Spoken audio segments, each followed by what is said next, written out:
नमस्कार दोस्तों, पीएलटिक्स में आपका बहुत बहुत स्वागत है। दोस्तों, आज की इस क्लास में सीटेट एसएसटी के 80 क्वेश्चंस की क्लास को लेकर आया हूं और इस क्लास में हम लोग 80 क्वेश्चंस को सॉल्व करेंगे। और ये सभी प्रश्न बहुत ही महत्वपूर्ण प्रश्न हैं क्योंकि 2021 और 22 के ऑनलाइन एग्जाम में पूछे गए क्वेश्चंस का संपूर्ण निचोड़ है। तो इन क्वेश्चंस को आप लोग ज़रूर देखिएगा, बहुत ही महत्वपूर्ण है। और साथ ही साथ आप लोग इन 80 क्वेश्चंस में से आपके कितने क्वेश्चन सही होते हैं आप लोग खुद चेक कर पाइएगा अपने आप को। तो आप लोग क्लास को पूरा देखें और अंत तक आप लोग बने रहें। दोस्तों, इसी तरह से इस चैनल के माध्यम से आप लोग एग्ज़ाम तक प्रैक्टिस कर सकते हैं। कंटिन्यू आपको क्लासेस यहाँ से प्रोवाइड की जा रही हैं, तो आप लोग इस चैनल पे बने रहें। और यदि आप नए हैं इस चैनल पे तो आप चैनल को सब्सक्राइब कीजिए, लाइक और शेयर करना मत भूलिए। आइए शुरू करते हैं। और देखिए, क्वेश्चन नंबर यहाँ पर 31 है। निम्नलिखित का सुमेल करें। तो एक तरफ किताबें दी गई हैं, दूसरी तरफ लेखक हैं और इसका आपको सुमेल करना है 31 का। तो यहाँ पर पहला ऑप्शन की हम बात करेंगे, मेघदूत। मेघदूत का आप मिलान करें तो मेघदूत महाकवि कालिदास की कृति है, तो फोर्थ से मिलान हो जाएगा। हर्षचरित, तो हर्षचरित के लेखक जो हैं बाणभट्ट हैं, तो ऑप्शन फर्स्ट से मिलान हो जाएगा। आर्यभट्टियम, आर्यभट्टियम आर्यभट्ट की रचना है, तो सेकंड से यहाँ पे मिलान हो जाएगा। सुश्रुत संहिता, इसका जो मिलान होगा वो सुश्रुत की है, थर्ड से मिलान हो जाएगा। तो यहाँ पर हम सही विकल्प की बात करें तो पहला विकल्प जो है इस क्वेश्चन का राइट आंसर बनेगा। ध्यान रखिएगा, महत्वपूर्ण प्रश्न है। अगला क्वेश्चन, और एक एक प्रश्न जो है बहुत ही महत्वपूर्ण है, तो आप लोग सभी क्वेश्चंस को बहुत अच्छे से पढ़िए और सॉल्व करिए अच्छे से। तो आरंभ मानव के पाषाण काल पुरा स्थलों से प्राप्त प्रमाणों के साथ मिलान करें। तो 32 क्वेश्चन है और इसके ऑप्शंस दिए गए हैं, आपको मिलान करना है। पहला ऑप्शन है कुरनूल, तो कुरनूल का मिलान करना है यहाँ पर। एक का सेकेंड से हो जाएगा भस्म अवशेष से। भीमबेटका का जो मिलान होगा थर्ड ऑप्शन से गुफाएं और कंदराएं। और हुरुगी का मिलान हो जाएगा यहाँ पर फोर से आवास और उद्योग स्थल। और पटने, पटने का जो मिलान होगा फर्स्ट से शुतुरमुर्ग के अंडे। तो यहाँ पर राइट आंसर की यदि हम बात करें तो ऑप्शन थर्ड जो है इस क्वेश्चन का सही जवाब हो जाएगा। ए का सेकेंड, बी का थर्ड, सी का फोर और डी का फर्स्ट ऑप्शन सही जवाब बनेगा। अगला क्वेश्चन है, क्वेश्चन नंबर 34 है। शाहजहानाबाद की योजना में यमुना की क्या भूमिका थी। आपको यहाँ पर इस क्वेश्चन का सही आंसर देना है। पहला ऑप्शन है सबके लिए आवागमन और जल उपलब्ध कराना, राजमहल को ही नदी पर पहुंच का नियंत्रण देना, अभिजातों को नदी किनारे पहुंच देना, किलाबंदी और महल क्षेत्र का सौंदर्यीकरण करना। तो 34 का यहाँ पर राइट आंसर की बात करें तो 34 का जो आंसर होगा दोस्तों ऑप्शन सेकेंड हो जाएगा, राजमहल को ही नदी पर पहुँच का नियंत्रण देना। नेक्स्ट क्वेश्चन, क्वेश्चन नंबर 35 है। निम्नलिखित का सुमेल करें। एक तरफ आदिवासी समुदाय दिया गया है, दूसरी तरफ स्थान दिए गए हैं। आदिवासी समुदाय का स्थान से मिलान करना है। तो पहला ऑप्शन यहाँ पर दिया गया है वन गुज्जर, तो वन गुज्जर का मिलान आपको करना है। तो वन गुज्जर का जो मिलान हो जाएगा ऑप्शन फोर से उत्तराखंड। लंबाडी, लंबाडी का जो मिलान होगा यहाँ पर थर्ड से हो जाएगा, ऑप्शन बी का थर्ड आंध्र प्रदेश। बकरवाल, बकरवाल का मिलान ऑप्शन सी का जो होगा सेकेंड से हो जाएगा Kashmir.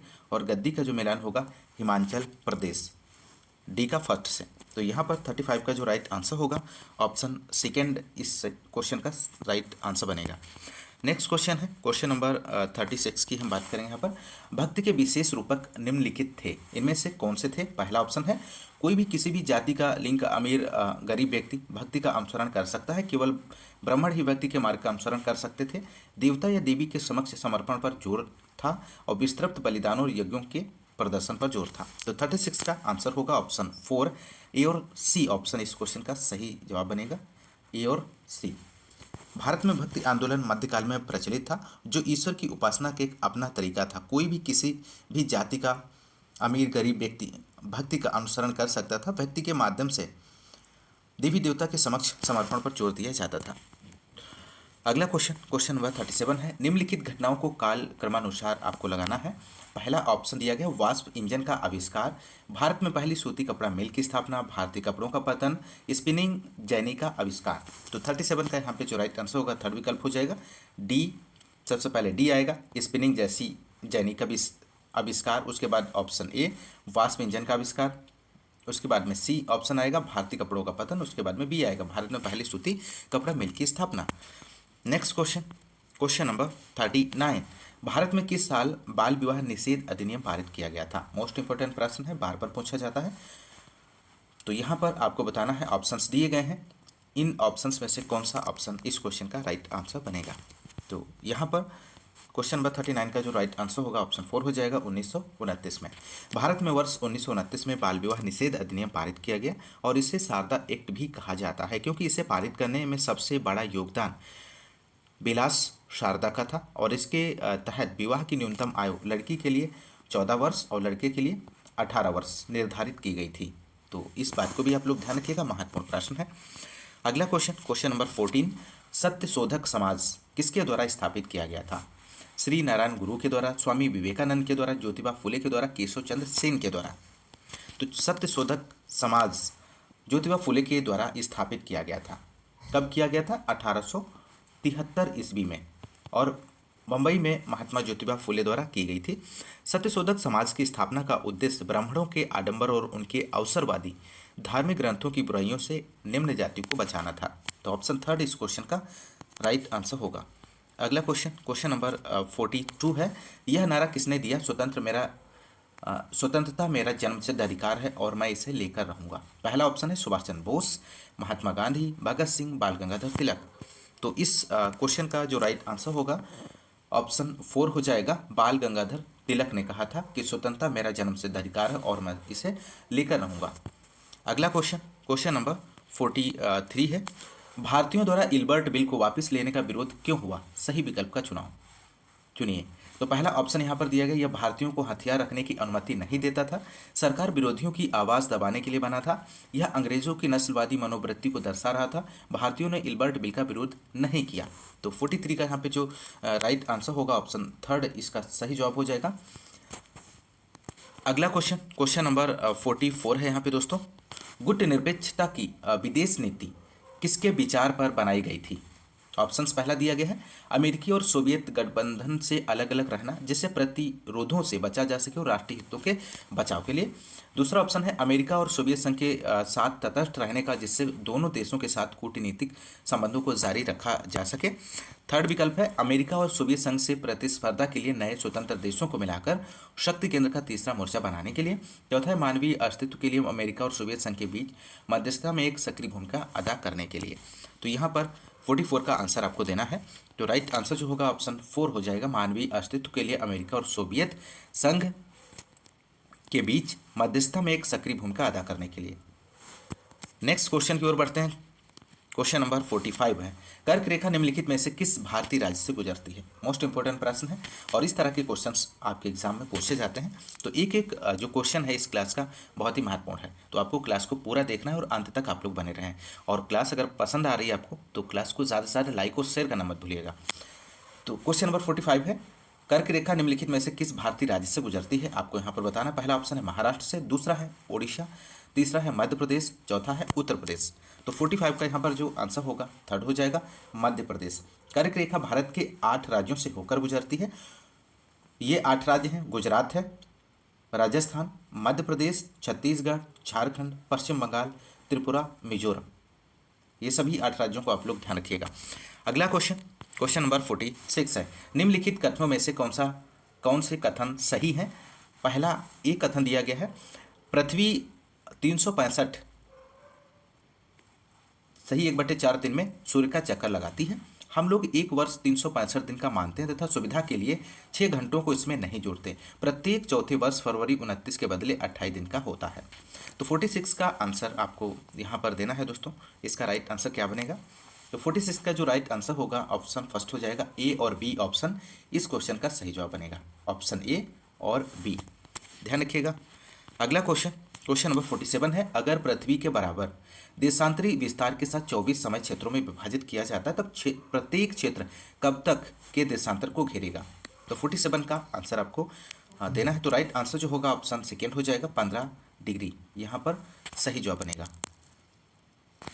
Next question, question number 48 है, भारत में उत्तर पश्चिम से दक्षिण पूर्व दिशा की ओर शुरू करते हुए इन क्षेत्रों को क्रमबद्ध कीजिए।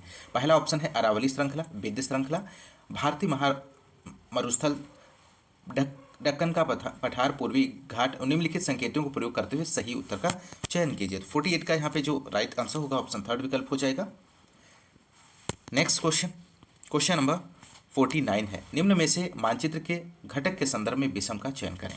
तो 49 का आंसर आपको देना है। तो राइट आंसर जो होगा ऑप्शन 4 हो जाएगा, पैमाना। मानचित्र के घटकों से दूरी, दिशा और प्रतीक को शामिल किया जाता है, पैमाना मानचित्र का घटक नहीं है। नेक्स्ट क्वेश्चन, क्वेश्चन नंबर 50 है, निम्नलिखित में से कौन सी मिट्टी मृदा गीली होने पर लसलसी हो जाती तथा मानसून से पहले या पहली बारिश के बाद जब तक इसकी जुताई न हो तो इस पर काम करना मुश्किल हो जाता है। पहला ऑप्शन है लाल या पीली मिट्टी, काली मिट्टी मृदा, लेटराइट मिट्टी मृदा, जलोढ़ मिट्टी मृदा। तो 50 का यहाँ पर आंसर क्या बनेगा दोस्तों, आपको इस क्वेश्चन का आंसर देना है। तो राइट आंसर होगा ऑप्शन सेकेंड, काली मिट्टी मृदा, राइट जवाब बनेगा। काली मृदा में तीव्र जल धारण की क्षमता पाई जाती है और ये भीगने पर ठोस और चिपचिपी हो जाती है और सूखने पर अंकुचित एवं दरार युक्त हो जाती हैं, इसलिए इसे स्वतः जुताई वाली मिट्टी कहा जाता है। यह भारत में दक्कन लावा के फैलाव वाले क्षेत्रों में पाई जाती है। नेक्स्ट क्वेश्चन, क्वेश्चन नंबर 51 है, वनस्पति के संदर्भ में निम्नलिखित कथनों पर विचार करें और सही विकल्प का चयन करें। पहला ऑप्शन है, घास स्थल मध्यम वर्षा वाले क्षेत्रों में विकसित होते हैं और कांटेदार झाड़ियां शुष्क क्षेत्रों में पैदा होती हैं। ऑप्शन बी है, वनस्पति की वृद्धि तापमान एवं नमी पर निर्भर करती है। प्राकृतिक वनस्पति के प्रकार में परिवर्तन मुख्यतः जलवायु की परिस्थिति में परिवर्तन के कारण होता है।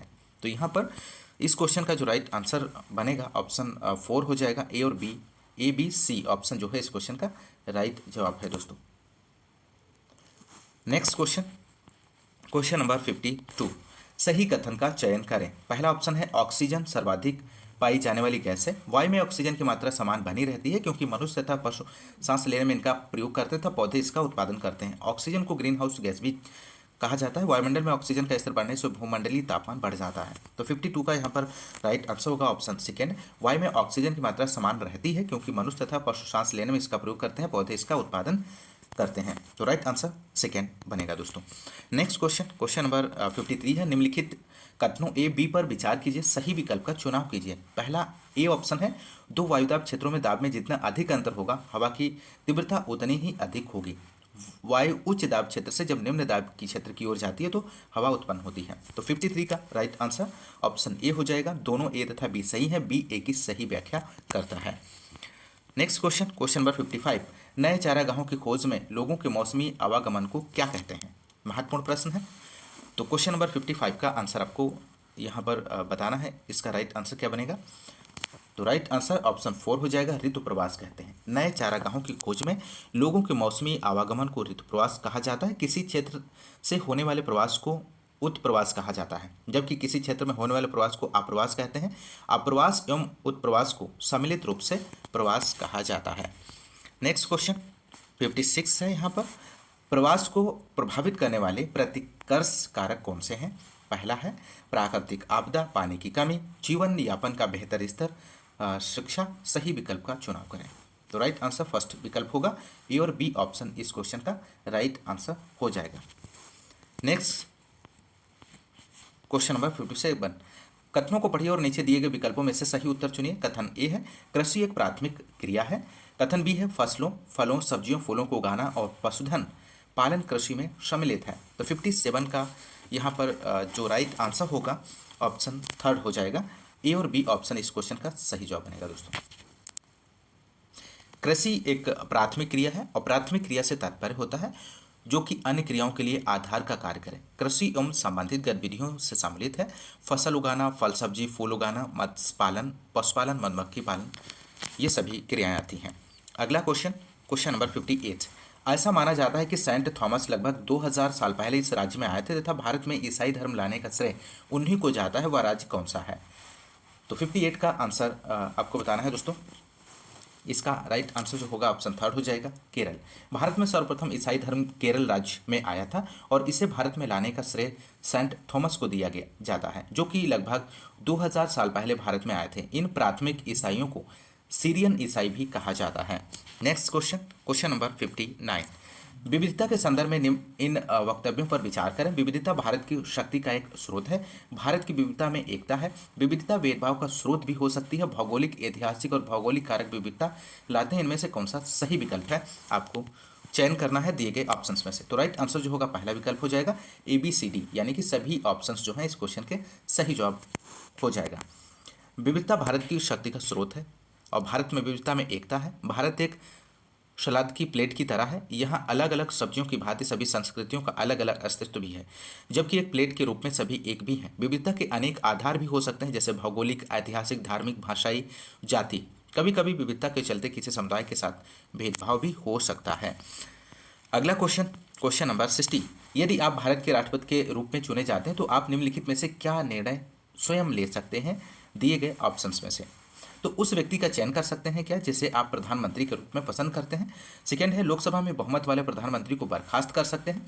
दोनों सदनों द्वारा पारित विधेयक पर पुनर्विचार के लिए कह सकते हैं। अपनी पसंद के नेताओं को मंत्रिपरिषद में मनोनीत कर सकते हैं। तो 60 का जो राइट आंसर होगा ऑप्शन थर्ड विकल्प हो जाएगा, दोनों सदनों द्वारा पारित विधेयक पर पुनर्विचार के लिए कह सकते हैं।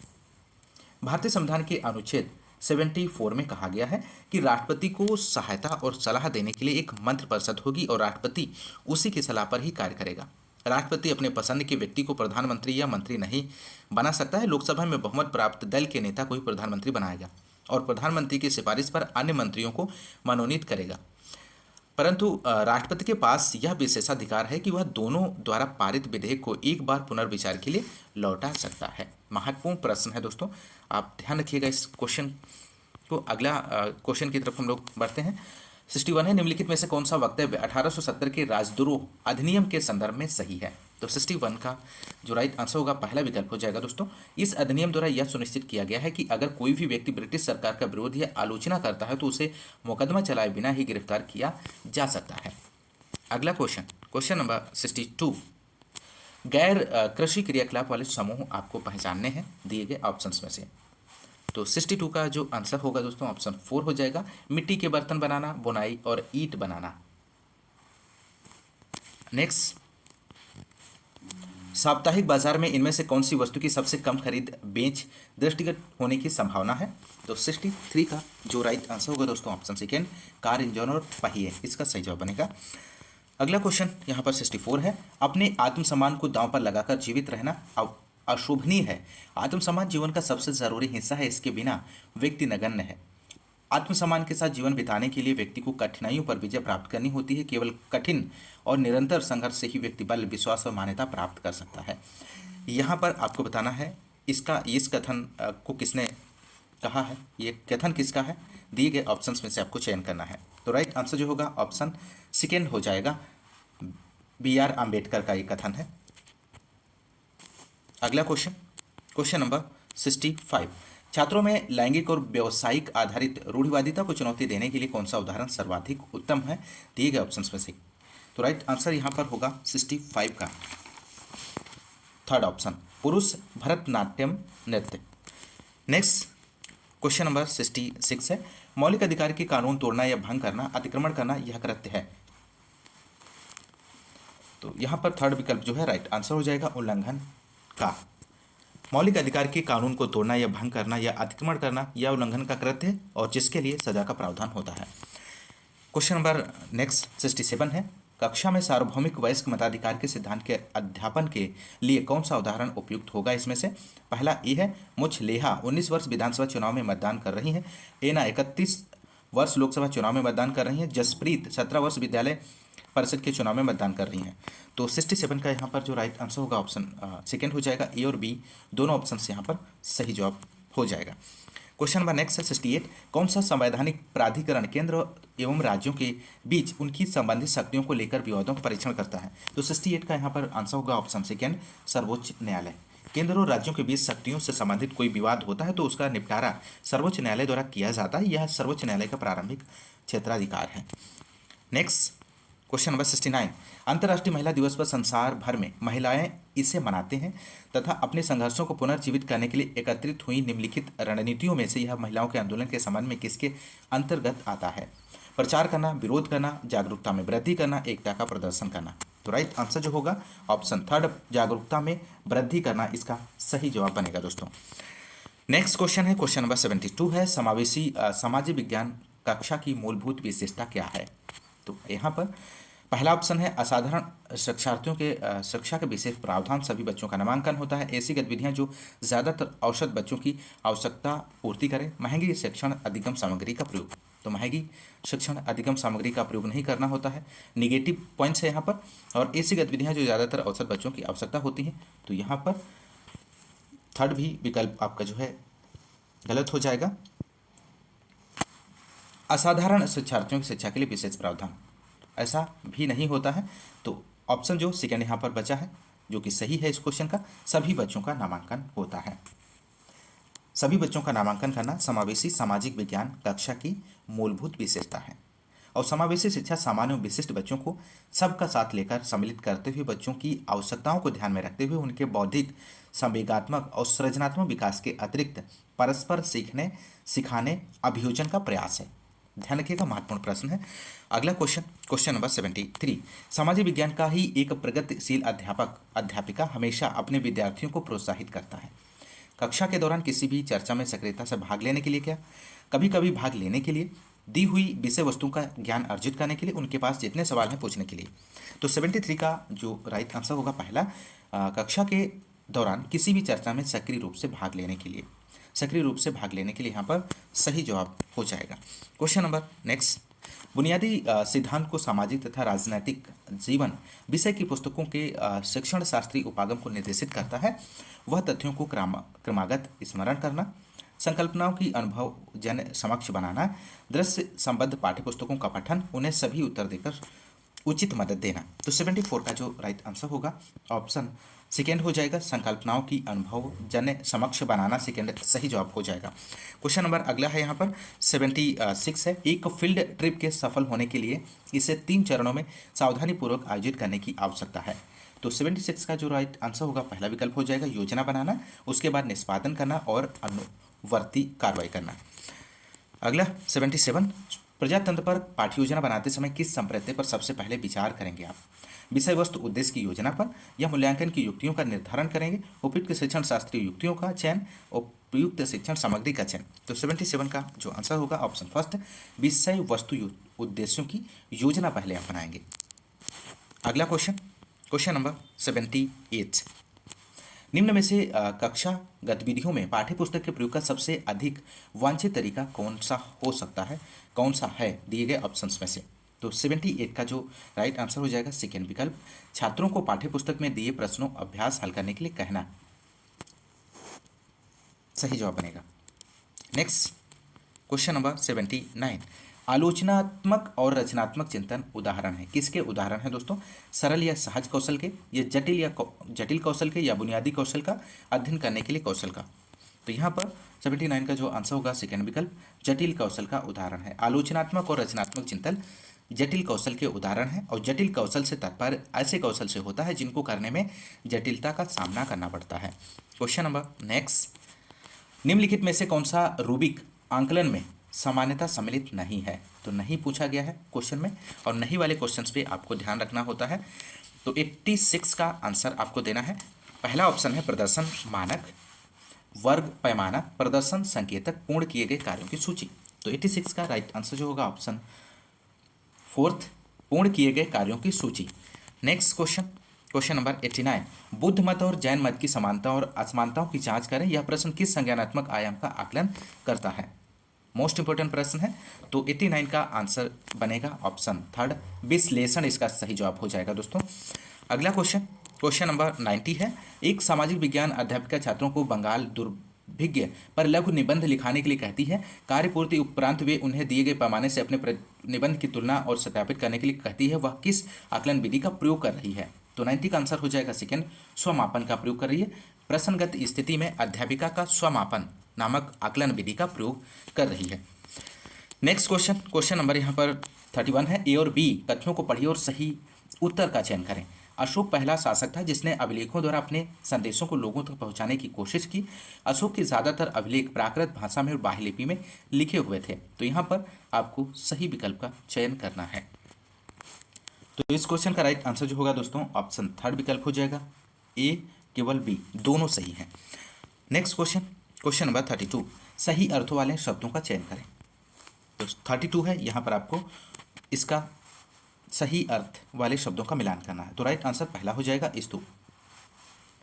स्तूप एक टीलानुमा संरचना होती है और जिसमें संदर्भित व्यक्ति के अवशेषों को रखा जाता है। मंदिर परिसर में गर्भगृह के ऊपर बने ऊंचे टावर को शिखर कहा जाता है, जबकि मंदिर में जहां लोग विभिन्न सांस्कृतिक धार्मिक कार्यक्रमों का आयोजन करते हैं उसे मंडप या हॉल कहा जाता है। तो राइट आंसर ऑप्शन फर्स्ट हो जाएगा इस क्वेश्चन का।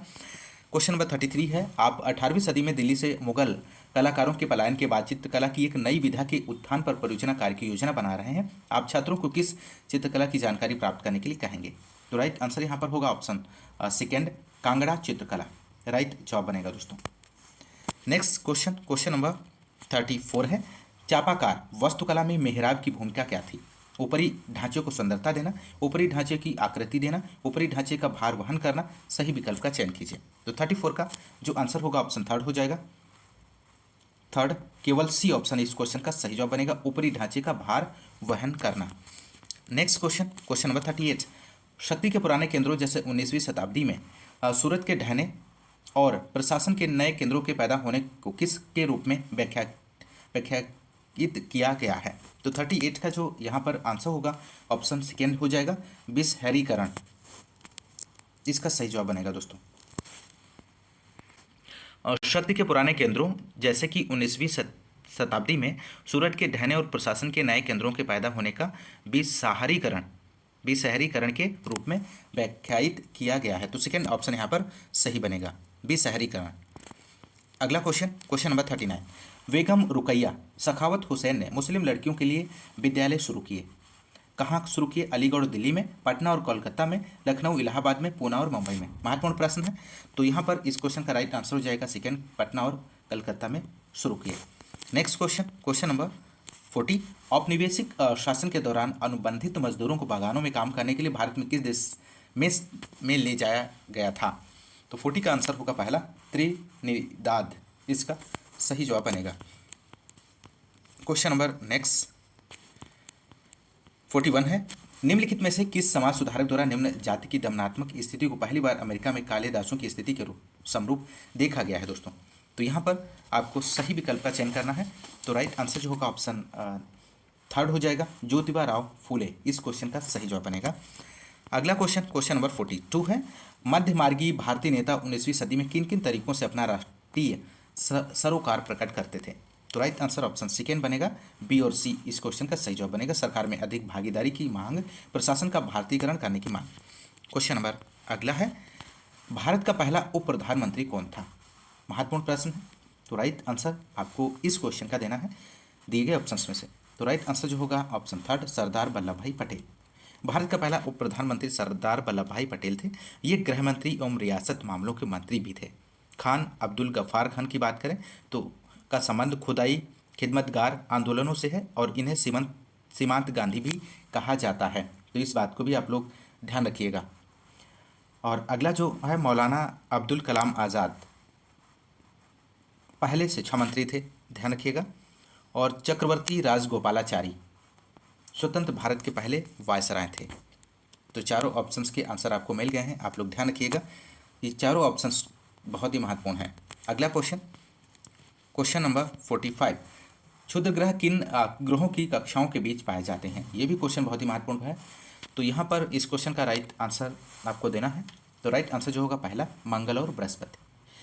क्षुद्र ग्रह मंगल और बृहस्पति की कक्षाओं के बीच पाए जाते हैं और इन दोनों ग्रहों के बीच क्षुद्र ग्रहों की एक पेटी है जो कि पृथ्वी के निर्माण के समय बचे हुए मलबा द्वारा निर्मित हुई है।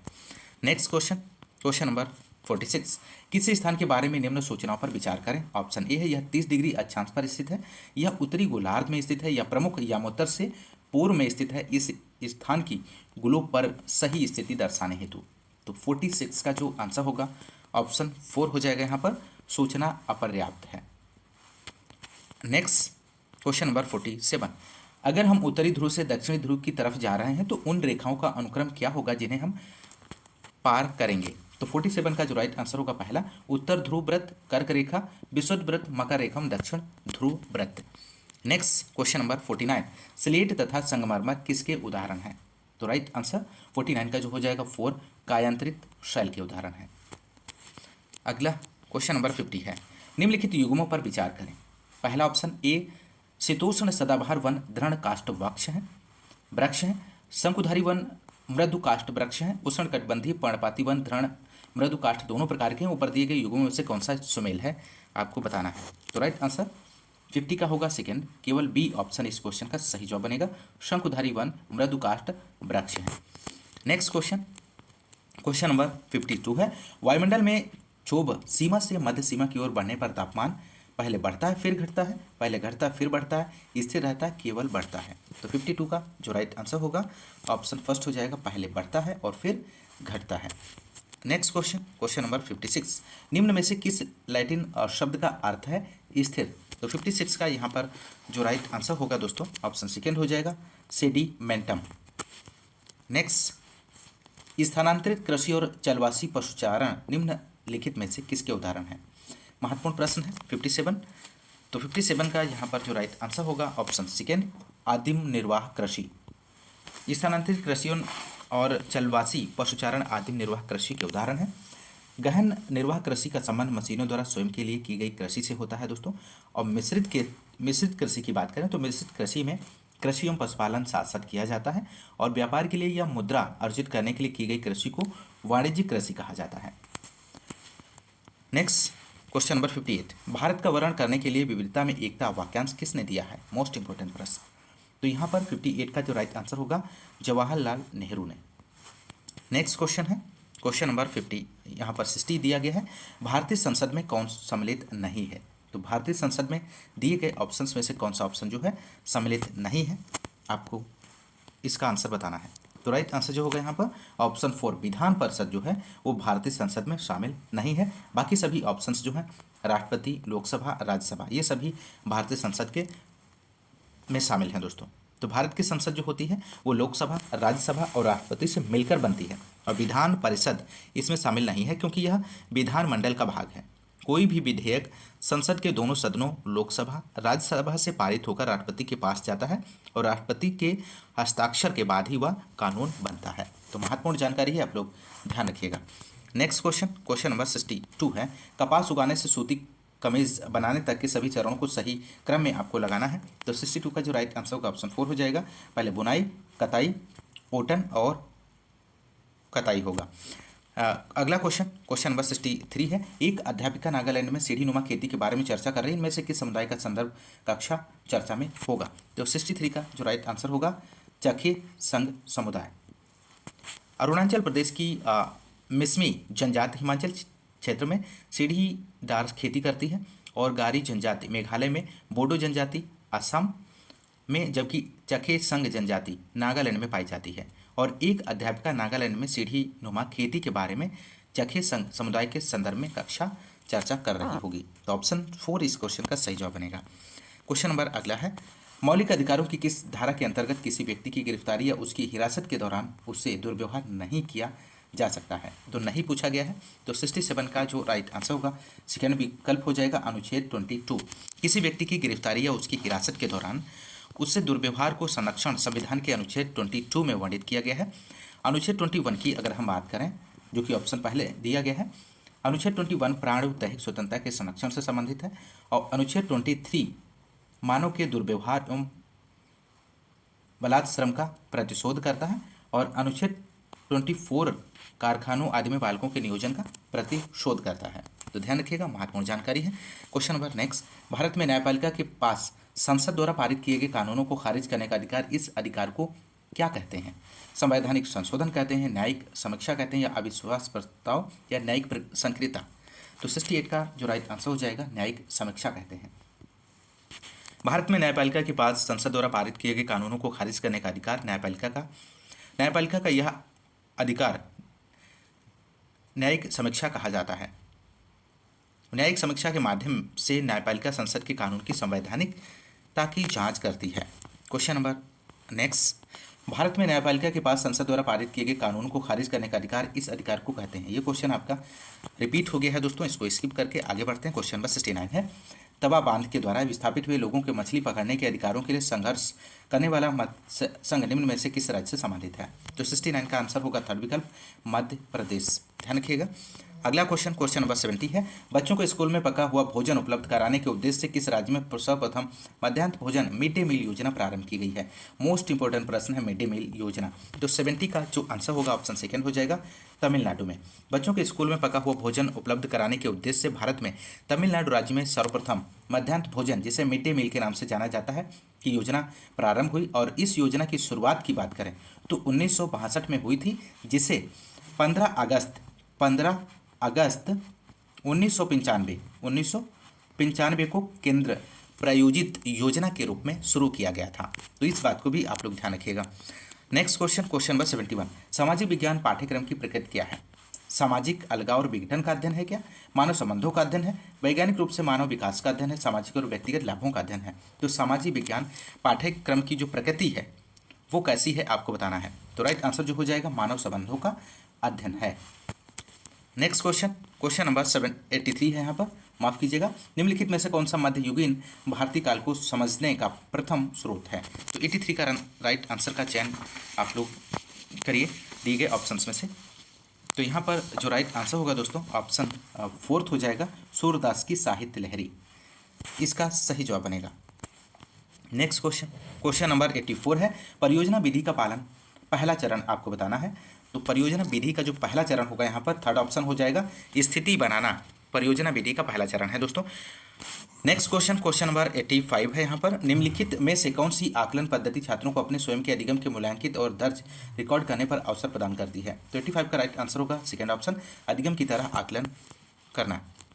क्वेश्चन नंबर नेक्स्ट, आप कक्षा में विविधता और समानता बढ़ाने की योजना बना रहे हैं, आप व्यक्ति अध्ययन के द्वारा यह जांचना चाहते हैं कि छात्र संकल्पना को समझें कि नहीं, आप आकलन के तौर पर करेंगे। तो राइट आंसर यहाँ पर जो होगा 80 का आपको बताना है दिए गए ऑप्शन में से। तो राइट आंसर जो होगा ऑप्शन फर्स्ट हो जाएगा, रचनात्मक आकलन सही जवाब बनेगा। रचनात्मक आकलन के माध्यम से छात्र की विविधता और समानता की संकल्पनाओं की समझ को जांचा जा सकता है। तो दोस्तों ये रहे 80 महत्वपूर्ण प्रश्न जो कि आपके प्रीवियस क्वेश्चन पेपर पर आधारित चुने हुए क्वेश्चंस थे, और इन सभी क्वेश्चंस को आप लोग अच्छे से तैयार करिए। और दोस्तों आज के इस क्लास में बस इतना ही, और इसी तरह से आपको इस चैनल के माध्यम से कंटिन्यू सीटेट एसएसटी के क्वेश्चंस की क्लासेस आपको मिलती रहेंगी एग्जाम तक। तो समय बहुत कम बचा है, आप लोग अच्छे से पढ़ते रहिए। मिलते हैं नेक्स्ट क्लास में, तब तक के लिए नमस्कार, जय हिंद, धन्यवाद।